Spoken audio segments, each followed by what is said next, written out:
ರೂಪಾಯಿದ ಎಲ್ಲ ಬೇರೆ ಬೇರೆ ವಾರ್ಡ್ಗಳಲ್ಲಿ ರಸ್ತೆ ಕಾಮಗಾರಿಗಳ ಉದ್ಘಾಟನಾ ಸಮಾರಂಭದಲ್ಲಿ ನಾವೆಲ್ಲ ಇವತ್ತು ಕುಡಿದೀವಿ.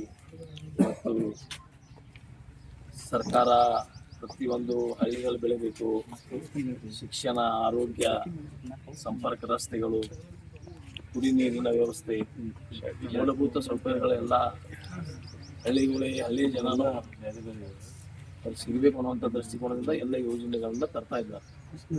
ಈಗಾಗಲೇ ಆರೋಗ್ಯ ಕೇಂದ್ರಗಳನ್ನು ಸಹಿತ ನಾವು ಪ್ರತಿಯೊಂದು ಹಳ್ಳಿ ಈಗಾಗಲೇ ಕಾಗವಾಡದಲ್ಲಿದ್ದಂಥ ಒಂದು ಪ್ರಾಥಮಿಕ ಆರೋಗ್ಯ ಕೇಂದ್ರವನ್ನು ಅಪ್ಗ್ರೇಡ್ ಮಾಡಿ 100 ಬೆಡ್ಡಿನ ಒಂದು ಹಾಸಿಗೆ 100 ಹಾಸಿಗೆ ಬಿಡುವಂಥ ಒಂದು ಆಸ್ಪತ್ರೆಯನ್ನು ಉನ್ನತೀಕರಣಕ್ಕೆ ಈಗಾಗಲೇ ಟೆಂಡರ್ ಆಗಿದೆ. ಅದನ್ನು ಸಹಿತ ಕೆಲವೇ ದಿನಗಳಲ್ಲಿ ಪೂಜೆ ಮಾಡ್ತಾ ಇದ್ದೀವಿ. ನಿನ್ನೆ ಮದಬಾವಿ, ಶೆಡ್ಬಾಳ್ ರೈಲ್ವೆ ಸ್ಟೇಷನ್,